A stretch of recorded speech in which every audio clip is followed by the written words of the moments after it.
La situación sigue caldeada.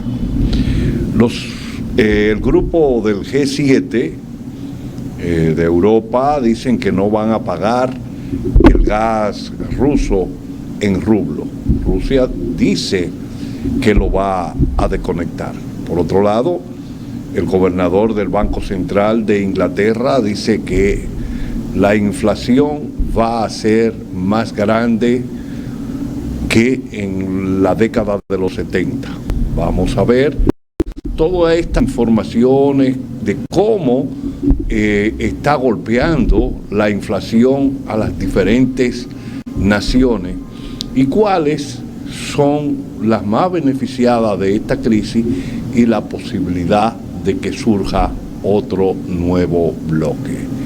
Este es el otro enfoque de Darío Cuba y yo soy Tito Olivo. Nos vamos a un cambio y cuando regresemos vamos a tratar a fondo estos temas.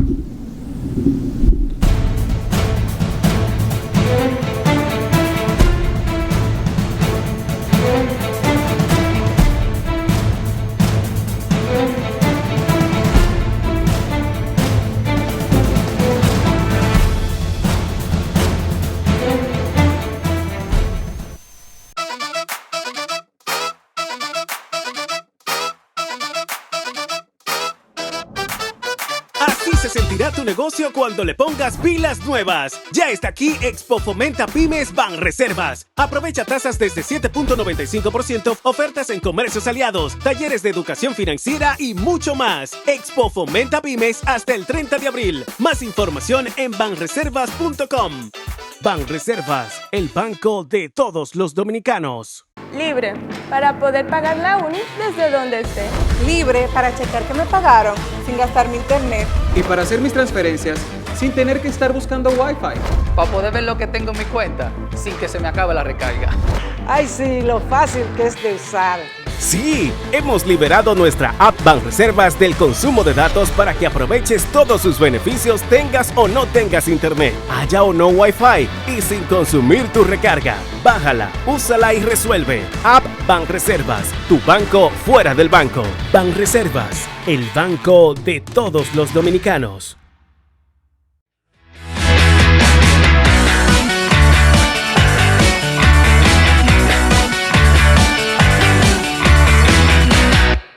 Saludos amigos, les invito a ver todos los domingos a las 9 de la noche lo que pasó en la semana.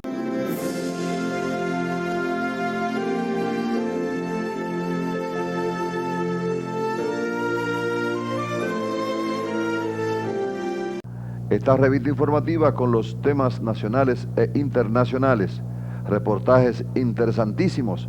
Véalo solo por aquí, por Cananga TV. Televisión en tus manos, con Darío Cuba. Todos los domingos a las 9 de la noche, lo que pasó en la semana.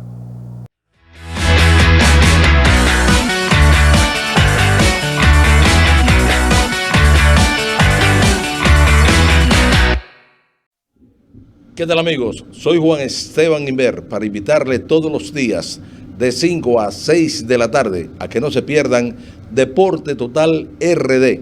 Comentarios, entrevistas, numeritos y todo lo que ustedes quieren saber sobre el fascinante mundo de los deportes. Deporte Total RD, 5 a 6 de la tarde por Cananga Televisión, la televisión en tus manos.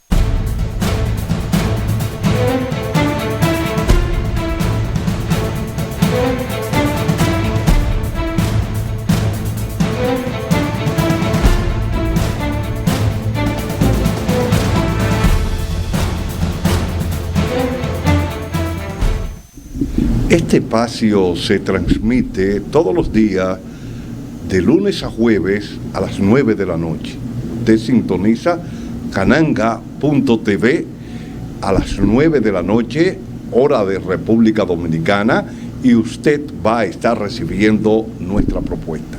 Pero si usted no lo puede recibir a las 9 de la noche, usted se registra en el otro enfoque de Darío Cuba y va a tener la propuesta nuestra todos los días. Y si esta es de su agrado, usted le da a la campanita y le da a me gusta. va a tenerla siempre. Y si usted quiere, pues también la comparte con sus redes de relacionados y de amigos. Bueno, hablábamos de la situación que está pasando la economía global, con la situación del enfrentamiento que se da en el este europeo. Esto ha traído como consecuencia una elevación sin precedentes de los precios. Se habla que los niveles inflacionarios más altos que ha tenido la economía global en los últimos 40 años. Y hoy el gobernador del Banco Central de Inglaterra decía que el impacto en los precios que va a tener la confrontación que se está dando en el este europeo va a ser mucho más grande que el impacto que recibieron los precios en el año 1973 y 1979, cuando se produjeron las primeras crisis del petróleo. La primera por la guerra del Yom Kippur, como hemos explicado, y la segunda con la guerra de Irán e Irak. Esto trajo como consecuencia un incremento de los precios y un incremento en el endeudamiento de una gran parte de las naciones, y esto es lo que se está dibujando en el momento, pero con situaciones mucho más complejas que las que vivió el mundo en ese instante, en esa década de 1970. O sea, es una situación mucho más compleja. ¿Y por qué esa situación es mucho más compleja que la de ayer, cuando se está viviendo ya lo que vamos a conocer como la cuarta crisis del petróleo? Porque la primera y la segunda ya la explicamos, la tercera fue una crisis especulativa que estalló en el 2007-2008 y que después comenzaron los precios a moderarse. Hemos explicado aquí en muchas ocasiones el por qué se produjo esa crisis. Ahora,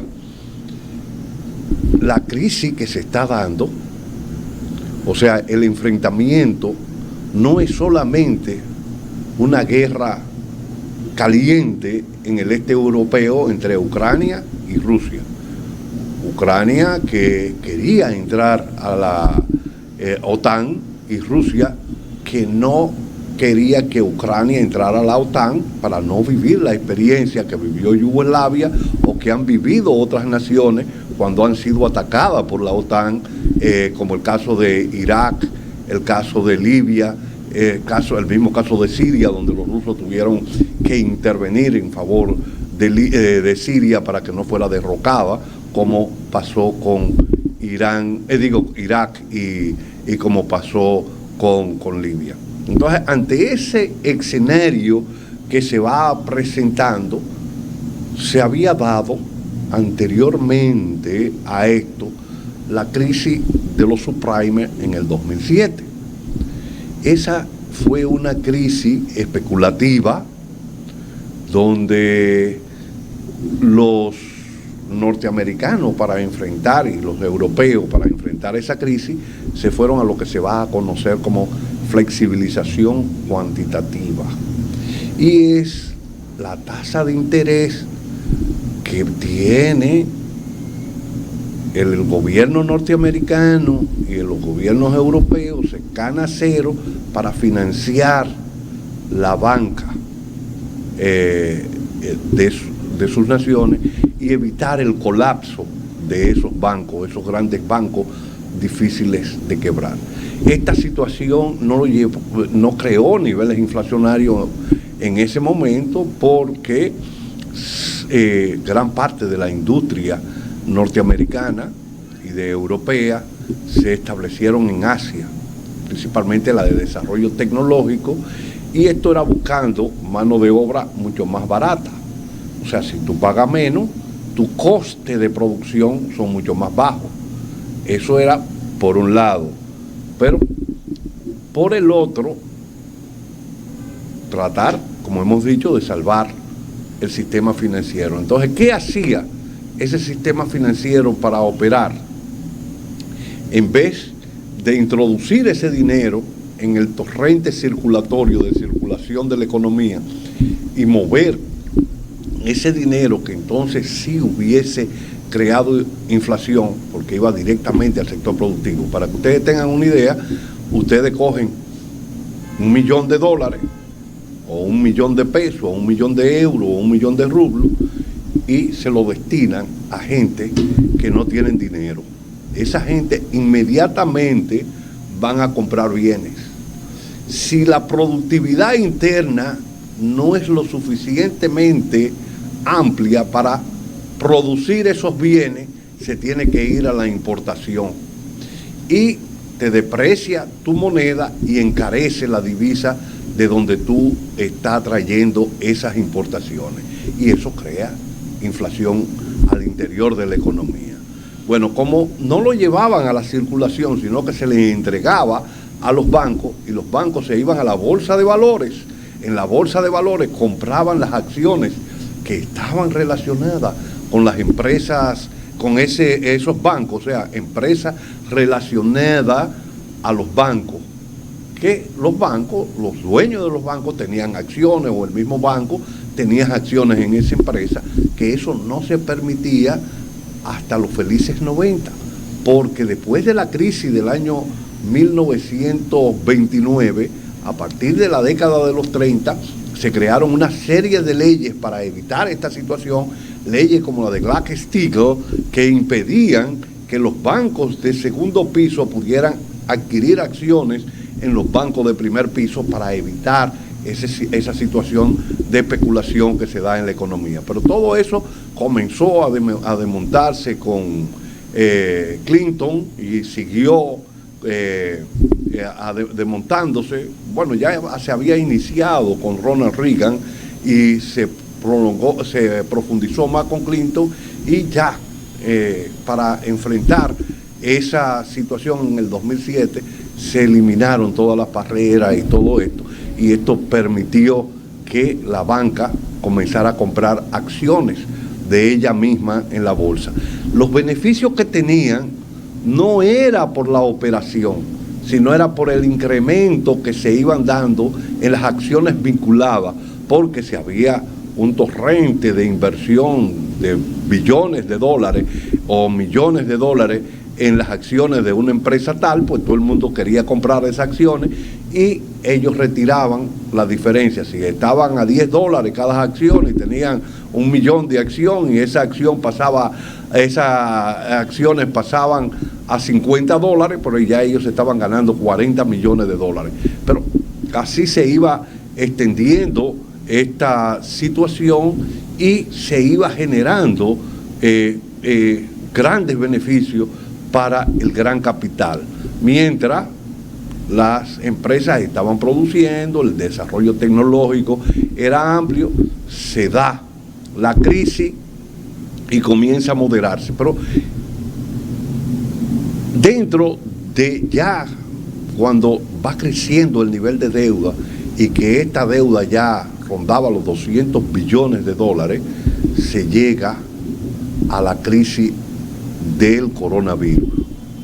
Crisis que ahora habría que explicar. Yo siempre he dicho que era una crisis que se producía debido a la sobreexplotación que venían dando los humanos en la economía, y se iba tomando áreas que anteriormente eran bosques y que iban tomando esas áreas y le iban quitando el hábitat a los animales que vivían ahí, y comenzó el humano a cohabitar con diferentes especies que estaban, y enfermedades que eran endémicas en los animales se transfirieron a los humanos y comenzaron a desarrollar. Pero ahora Rusia, con el enfrentamiento que se viene dando, ha descubierto una cantidad de laboratorios biológicos, de experimentos que tiene los Estados Unidos, no los Estados Unidos, sino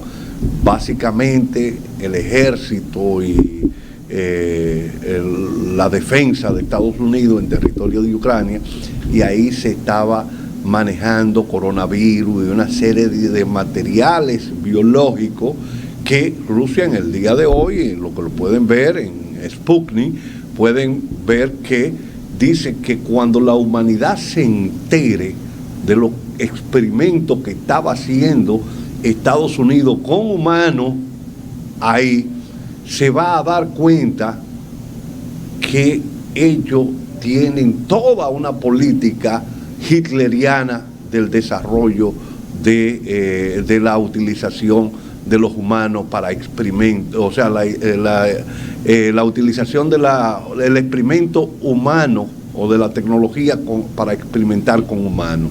Entonces, esto viene a crear una complejidad mucho mayor.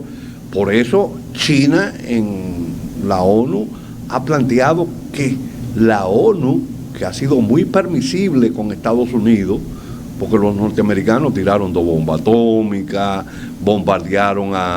invadieron y bombardearon a Vietnam, a las Coreas la dividieron en 2, la bombardearon, invadieron a Laos, a Camboya, nos invadieron a nosotros,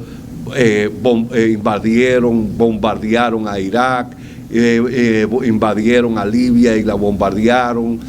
O sea, ellos han estado por el mundo bombardeando a Yugoslavia, la volvieron un desastre.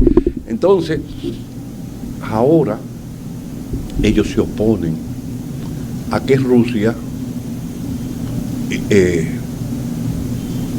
no permita la extensión de la OTAN más hacia el este, cuando en el año 1991, a la desintegración de la Unión Soviética, se había determinado que, como ya el Pacto de Varsovia había desaparecido, que era la contraparte de la OTAN no iba a seguir extendiéndose, pero de 16 naciones ha pasado a 30 naciones.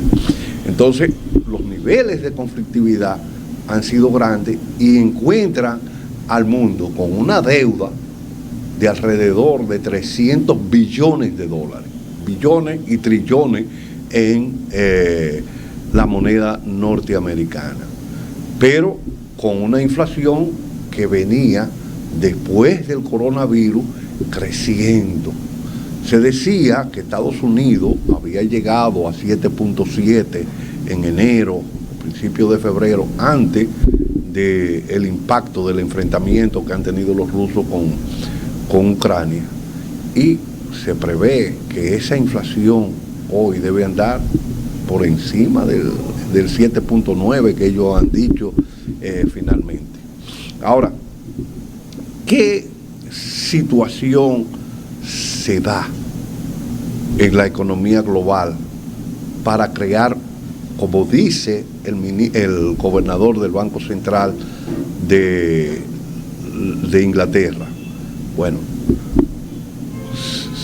al la economía estar cerrada, hubo un desabastecimiento, y como la producción estaba en Asia, los barcos tenían que ir vacíos a buscar, y ahí se le cargaba el falso flete.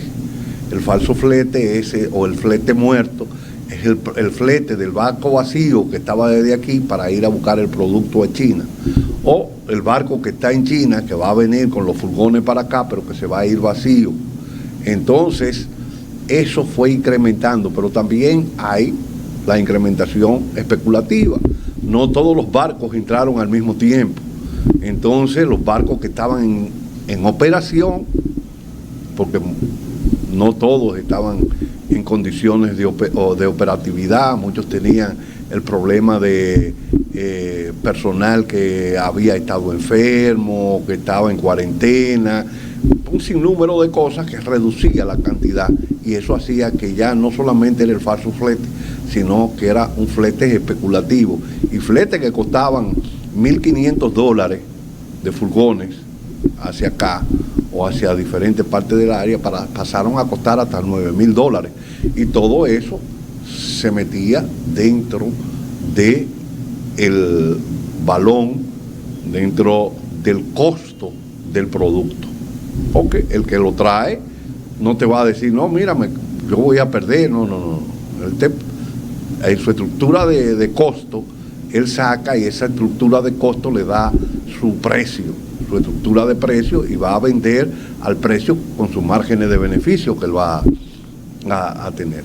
Esto agarra con ese nivel inflacionario y con la escasez de microchip, que también se va a presentar ahora un problema, porque Ucrania es la principal productora de gas neón y puede ser que vuelva una gran escasez de microchip, porque el gas neón es utilizado para la producción de microchip.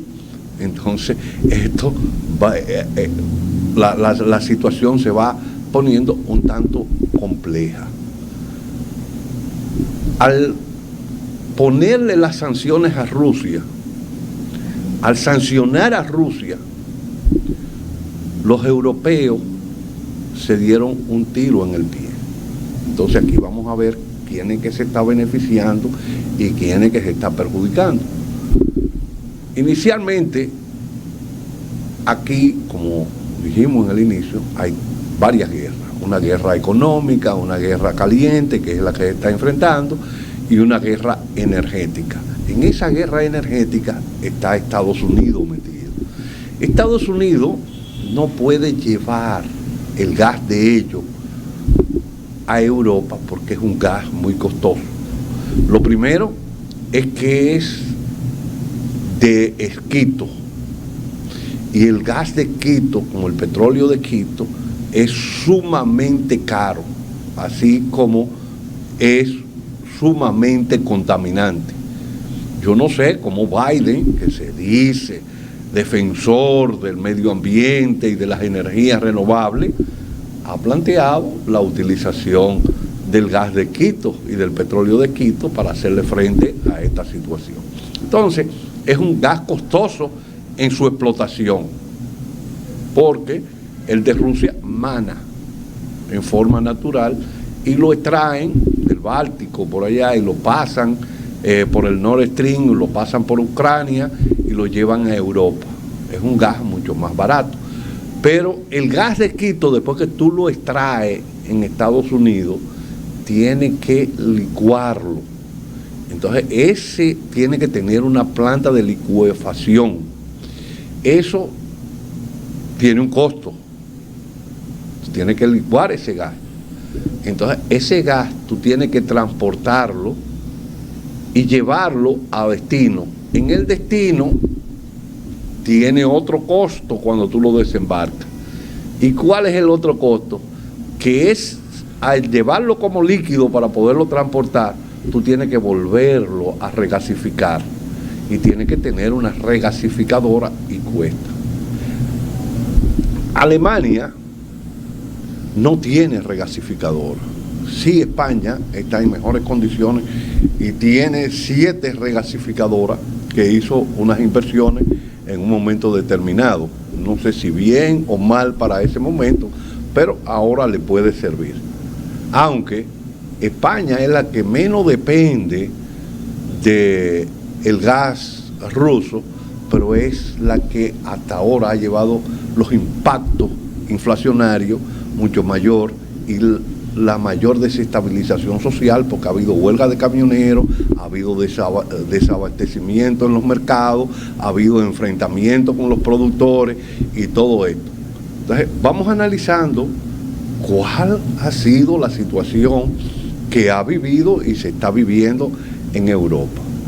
Rusia, que ha sido sancionada por Europa, por gran parte, o por la Unión Europea en su conjunto, ha planteado que se le pague el gas y el petróleo y los energéticos que ellos están recibiendo, porque ellos, aunque sancionaron y sacaron del SWIFT bancario a Rusia de la mayoría de los bancos, dejaron a Gazprom y a Sberbank para poder pagar el gas y el petróleo y el carbón que reciben de Rusia, quizá el uranio también, no sé si le están vendiendo esa parte, es poderlo pagar en los contratos que habían establecido, que eran en dólares y en euros.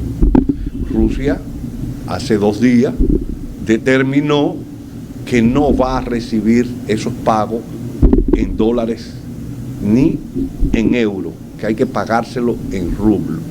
Esto le crea un problema a los países europeos. ¿Cuál es el problema? Bueno, ¿a dónde hay rublo? Lo tienen los rusos, en el Banco Central ruso, pero lo tienen los chinos, porque los chinos y los rusos habían hecho un acuerdo de que las importaciones de Rusia, que son grandes, de China, ya el principal mercado de Rusia en importaciones es China, ya de hace varios años. Entonces lo tienen los chinos, porque ellos habían hecho un acuerdo donde Rusia le pagaba en rublo y los chinos le podían pagar en yuan a Rusia. Entonces Rusia acumula una gran cantidad de yuan y China acumula una gran cantidad de rublo. Entonces aquí los europeos, que son los que van a importar gas, porque Estados Unidos, que dependía de alrededor de 400, 600, 700 mil barriles de petróleo al día de Rusia, ha decidido buscar otro suplidor, pero los europeos no pueden. Dependen en un 45% del gas de Rusia. Y en estos momentos que está saliendo el invierno, sería duro para ellos desprenderse de ese gas, porque van a pasar grandes calamidades con el frío. Pero también dependen altamente en un 30 y pico por ciento del petróleo ruso, y dependen casi de un 50% del carbón ruso. Se hablaba de las energías renovables, de que ellos iban a ir haciendo inversiones. Uno de los problemas que tiene tanto la energía eólica como la energía solar es la intermitencia, y entonces se planteaban utilizar el gas como forma de transición. Ahora, ¿qué dice el G7?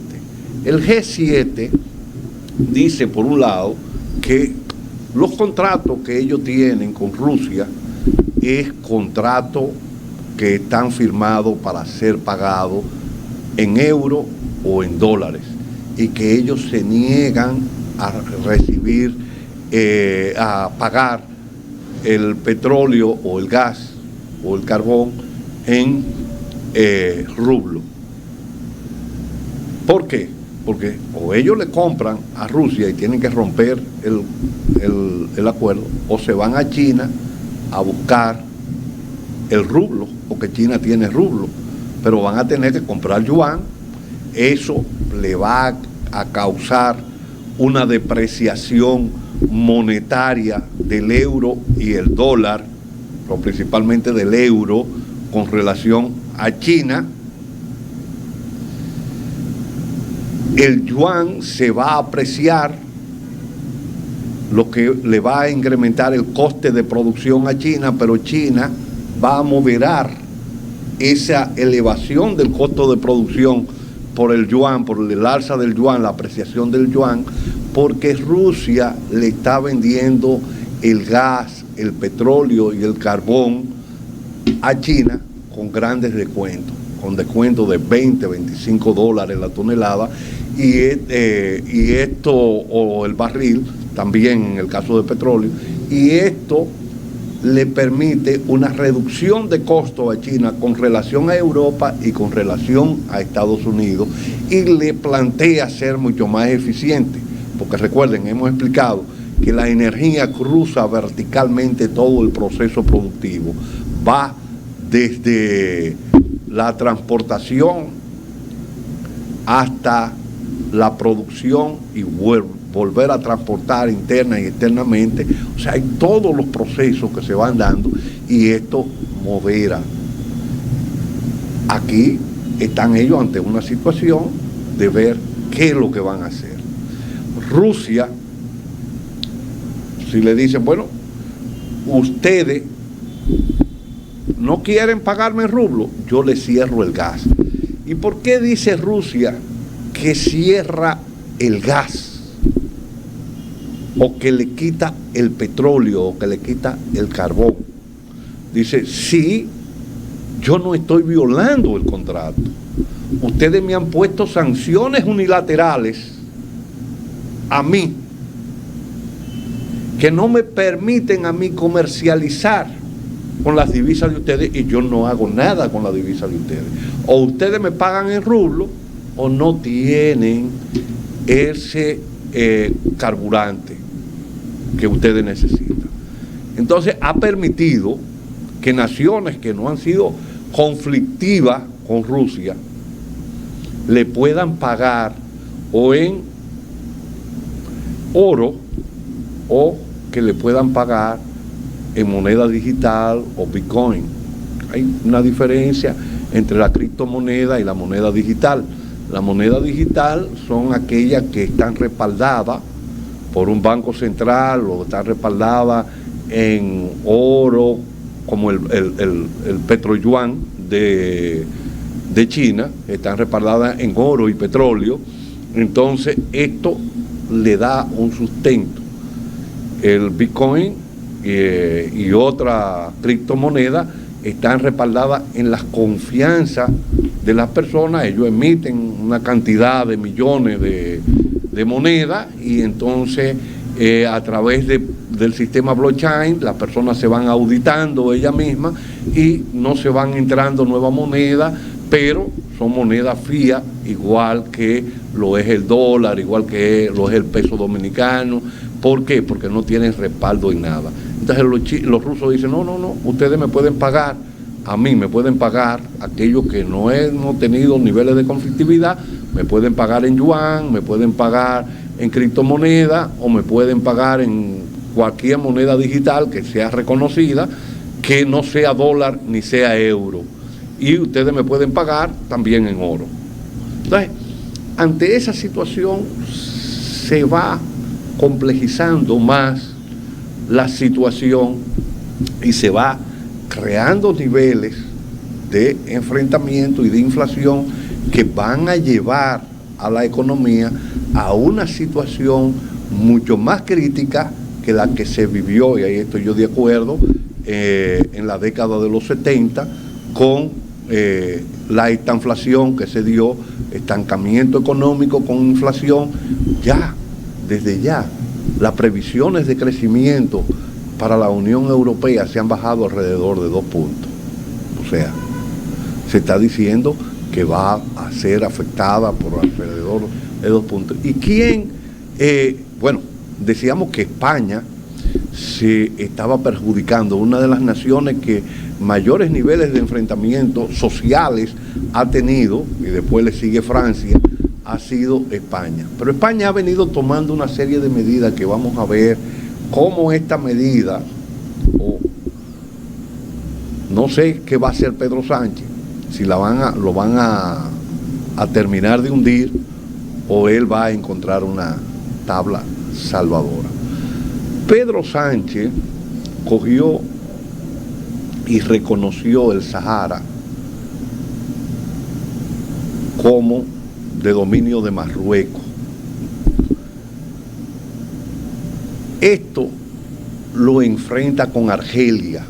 Argelia tenía una tubería, tenía 2 tuberías, una por el Magreb de España, que pasaba por Marruecos, y que Argelia la cerró por enfrentamientos históricos que vienen de la guerra de las arenas, como se conoce. ¿Por qué? Bueno, estaba lo que es el Sahara francés y el Sahara español. Se determinaron una frontera. Inicialmente el Marruecos apoyó a Argelia en su lucha en contra por la independencia. Argelia tomó un rumbo socialista,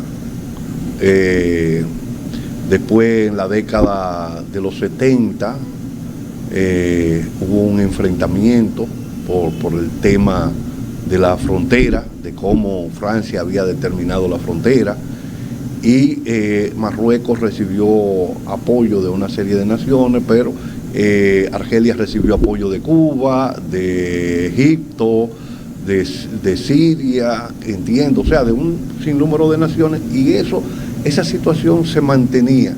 Ahora, los argelinos apoyan a los saharauis en su lucha por la independencia. Pedro Sánchez reconoce al reino de Marruecos como que es la persona, el reino que tiene que ver con el Sahara. O sea, esto es una posición colonial, y los saharauis dicen que por segunda vez en el año 1975 fueron engañados por Francia y ahora son engañados por Pedro, por Pedro Sánchez. ¿Qué se puede presentar? Argelia llama a su embajador, inmediatamente se da esta situación, porque ellos cierran el gasoducto que iba por Marruecos para no beneficiar a Marruecos por el paso, ni tampoco enviarle gas a Marruecos. Pero ahora España, que ha hecho una jugada con Estados Unidos, porque España tiene 7 gasificadoras, utilizar parte de esa tubería de gas que venía de Argelia hacia Marruecos, que pasaba por Marruecos, para traer gas de Estados Unidos, regasificarlo y enviarlo a Marruecos. España tiene unos vínculos económicos muy grandes con Marruecos. Los españoles son el segundo núcleo importante de turistas que va a Marruecos, pero también las exportaciones de España hacia Marruecos son muy altas. Y esto parece que España está pensando con Estados Unidos hacer un gran negocio a través del gas, la regasificación, que le va a salir a España mucho más caro. Y que cuando los españoles le saquen cuenta a Pedro Sánchez en el tema de que por qué yo tengo que pagar un gas mucho más caro que el gas que me viene de Argelia o que me viene de Rusia, porque viene por gasoducto y no hay que regasificarlo, no hay que transportarlo en barco, no hay que hacer mucho esfuerzo en esa cosa, cuando tú, por mantenerte en un enfrentamiento con Rusia o con Argelia para tratar de buscar unos negocios, me estás vendiendo el gas mucho más caro. Entonces aquí hay un escenario que se está dando. Cuando me decían que Putin se iba a aislar, yo le decía, señores, la economía rusa no se va a aislar. Ellos duraron 8 años planificando esta acción. Rusia mantiene vínculos con China, con la India, con Turquía. Ahora mismo ha dicho que no va a plantar, a ponerle sanciones a Rusia. O sea, ya hay un enfrentamiento, comienzan a darse enfrentamientos en la Unión Europea. O sea, porque Turquía, aunque siempre ha sido un niño rebelde dentro de la Unión Europea, pues en este momento él dice, bueno, yo no voy a poner sanciones. Y tiene razón, porque Turquía tiene una devaluación grandísima y niveles altos de inflación, y si a eso le agrega que Rusia la sancione y tenga que traer gas mucho más costoso, entonces Turquía se va a ver en una explosión social muy grande. Lo otro, vamos a ver cómo se va a presentar, porque Rusia le dijo tajantemente al grupo al G7, nosotros no vamos a despachar gas si no es en rublo, y ya tenemos otros mercados asiáticos para nosotros destinar la exportación del gas que ustedes no quieran. Entonces, esto te plantea que Rusia no está cercada. Rusia tiene relaciones económicas con varias naciones, Irán, Turquía, Arabia Saudita, o sea, un sinnúmero de naciones que vienen. Y ahí hay otra cosa. La República Árabe Unida y Arabia Saudita se han enfrentado a Estados Unidos por el reconocimiento de Estados Unidos de los hutíes, diciendo que no eran terroristas, se los sacó de la línea, y por la prohibición de Estados Unidos de venderle una serie de armamentos, y ellos han recurrido a China y a Rusia, y por eso es que ustedes ven el surgimiento del yuan fuerte. ¿Por qué? Porque Arabia Saudita dice ahora, no solamente Rusia, que va a negociar su petróleo en yuan, y esto fortalece más el petroyuan con relación al dólar, con relación al euro y con relación a la libra esterlina. Que en el otro análisis no puse la libra esterlina porque Inglaterra se adhirió al bloqueo de Estados Unidos. Entonces, ahí no entra la libra esterlina. Entonces, aquí vemos una situación muy compleja, y esto nos replantea a nosotros como nación pequeña el qué hacer, y que ya estamos en el ojo del huracán con un yate que se le entregó a Estados Unidos de Rusia.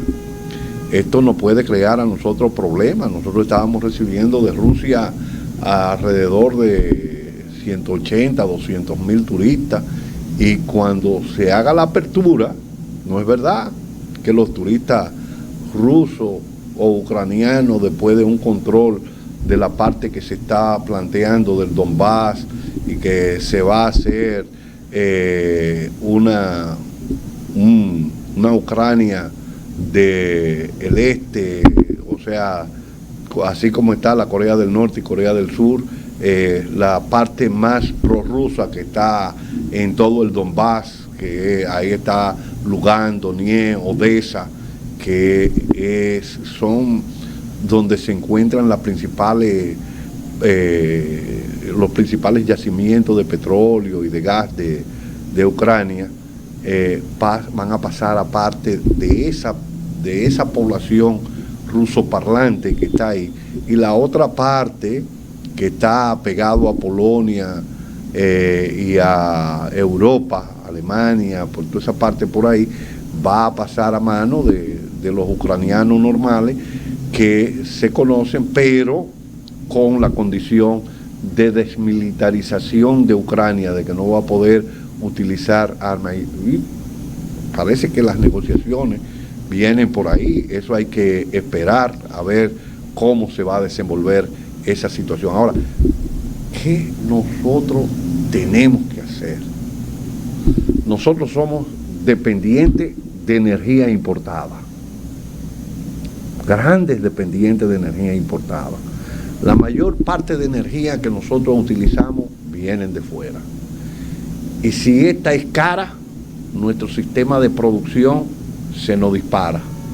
Nosotros somos dependientes de materia prima importada. O sea, para nosotros hacer crecer la producción nacional, nosotros debemos hacer crecer la tasa de importación.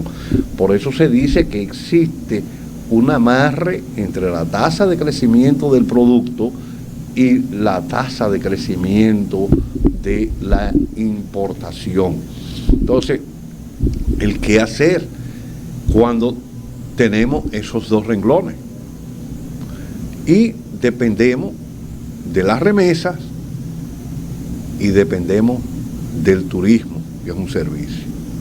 Ahora, las remesas, yo entiendo que se van a moderar, no van a seguir creciendo a esas tasas que venían creciendo, inclusive se puede reducir. Pero si por un lado tú tienes que las remesas se te reducen o no crecen a las tasas que venían creciendo anteriormente, que aunque crezcan, van a crecer con una tasa menor. Pero por el otro lado tú tienes un incremento en la importación de combustible y de otros productos, porque Rusia no es solamente petróleo, gas, carbón. Rusia hay muchas cosas que nos van a afectar a nosotros. Ellos no son exportadores de trigo a la República Dominicana, pero son exportadores de trigo del mundo. Y si a esta área se le saca las importaciones de trigo de Rusia, o al mundo se le saca las exportaciones, o a una parte del mundo, porque hemos dicho que no está desvinculada, China va a seguir comprando trigo, China va a seguir comprando cebada, la India lo va a seguir haciendo, y lo van a seguir haciendo otras naciones que son grandes y que tienen un peso específico. Pero si tú sacas la participación de Rusia, los precios del trigo de donde vengan, de Canadá o Estados Unidos, se van a disparar, porque Ucrania y Rusia tienen un 30% de la producción del mercado de trigo en el mundo. Entonces eso se va a disparar, el precio. Entonces nosotros, además del precio por los energéticos, de commodities que están muy vinculados y que se producen allá, que se van a disparar. Otro de los problemas que tenemos es el cobre. Se plantea hoy uno de los bancos de inversiones, no me acuerdo cuál, de que el cobre va a llegar, la producción de cobre hasta el 2025, que se ha ido reduciendo y que ya a partir del 2025 no va a haber cobre en el mundo, porque la reserva que queda es muy poca. Y esto dispara los precios del cobre, dispara los precios de la transmisión energética. Entonces, hasta que se busque un sustituto o se pueda buscar cobre por ahí, no sé, o se recicle cobre, porque se recicla. Entonces, ya la FAO dice que de los 690 millones de personas que venían pasando hambre hasta el año pasado en el mundo, que eso se va a incrementar. Entonces nosotros tenemos que ver qué vamos a hacer. Si tenemos energía cara, nosotros tenemos que ir a la producción de energía interna. Y no es verdad que nosotros vamos a ir a la producción de energía interna a través de la explotación de petróleo, a ver si aparece en la plataforma marina, porque eso nos va a contaminar aún más. Va por la contaminación sónica. Ya en la exploración mata una cantidad de vida en el mar, la revienta por el bombardeo sónico que tiene. Entonces, las filtraciones de los pozos que quedan cuando tú lo perforas para ver la cantidad de petróleo que hay ahí, eso contamina. Pero las emanaciones que quedan después, cuando quedan mal sellados o todo, ahí está el caso de Ghana. Yo le digo a ustedes, busquen la exploración marina en Ghana, qué hicieron las grandes petroleras cuando planteaban en Ghana que iban a desarrollar el turismo, que la nación iba a ser lo más grande que existía y todas las cosas, y lo que hicieron fue que destruyeron la pesca, destruyeron el turismo que había y destruyeron a Ghana completamente. Y las empresas petroleras, bueno, bien, gracias, me beneficié, me fui. Entonces ese no es el problema. Ahí vamos nosotros a tener que ir a la colocación de paneles en los techos de las casas para producir energía. Venta de paneles para las casas, para los negocios, y acumuladores para tú tener acumulación y tener un contador de doble tiro para un momento que tú necesites de la energía que viene de la calle, porque va a ser muy costosa, tú poder dar un respiro, o sea, o le vendes cuando tú tengas excedente. Entonces ese va a ser un tema, energía en techo, ya sea solar o eólica, pero principalmente la solar, porque nosotros tenemos una gran irradiación solar. la utilización de calentadores de agua solar, ya sea para bañarte, para cocinar, o sea, porque produce vapor, la cantidad de vapor que se puede utilizar, ya sea para lavar o planchar en los grandes hoteles. Se conoce lo que es esferasol, que es una esfera que el sol le da por todos los lados, tiene unas lupas de aumento y gira un gas en torno a él que hace un efecto invernadero y las aguas se calientan ahí grandemente y esta puede ser utilizada. Y ahí ya tú estás sustituyendo energía eléctrica porque tú estás sustituyendo ese calentador eléctrico que consume una barbaridad. Eso es en el corto plazo, porque eso es inmediatamente, porque son políticas que debemos trazar en el corto, mediano y largo plazo. En el corto plazo también debemos sustituir alimentos importados como la harina en 1% grande. Esto se puede mezclar con la harina de nopal, que es la tunada de paña, o como lo conocen en el sur del país, alquitira. El Instituto de Biotecnología aquí en República Dominicana tiene estudios de eso que hicieron años atrás y que se puede rescatar. Se puede ir a la harina de yuca para hacer la empanada de cativía y de todo esto y darle un mayor componente a esto, y la utilización de víveres en gran medida y el cultivo en las casas, cultivo vertical para la producción de vegetales, producción de ajo, producción de tomate y de todas estas cosas, para así frenar ese impacto en la familia. Porque no es verdad que el Estado, aunque tenga 14.000 millones de dólares en reserva monetaria, va a poder en largo plazo poder aguantar las embestidas que vienen, y eso trae grandes descontentos sociales. Entonces tú te tienes que anteponer a esa situación y generar bienestar, resolver el tema de la basura con biorefinerías para producir electricidad y producir también bioplástico, también con la salga del sargazo, lo cual te da competitividad porque elimina un elemento que está contaminando el principal polo turístico de la República Dominicana, y tú vas a crear con eso plástico, o vas a crear biogás o abono orgánico. También con la biorefinería se puede producir abono orgánico. Entonces son todas estas características, todas estas acciones que tenemos que hacer para poder enfrentar en el corto plazo. A mediano y largo plazo, nosotros tenemos que ir a la producción de hidrógeno verde. Y ya yo he hablado en el tema de Manzanillo y el tema de Punta Catalina, porque esto nos permite a nosotros reducir nuestra dependencia de la producción de energía importada. Y con la producción de hidrógeno verde, nosotros pudiéramos poner aquí en práctica un desarrollo metalmecánico para la producción de acero, porque el hidrógeno se utiliza para producir acero, y si nosotros podemos producir hidrógeno verde in situ y no transportarlo, sino almacenarlo tanto en Manzanillo como aquí en Baní, y hacer las conversiones primero para la planta que va para Manzanillo, que van a hacerla ahí a gas natural, para que utilice hidrógeno verde y utilizar aquí en Baní. Bueno, pues ahí ya nosotros tenemos un agregado.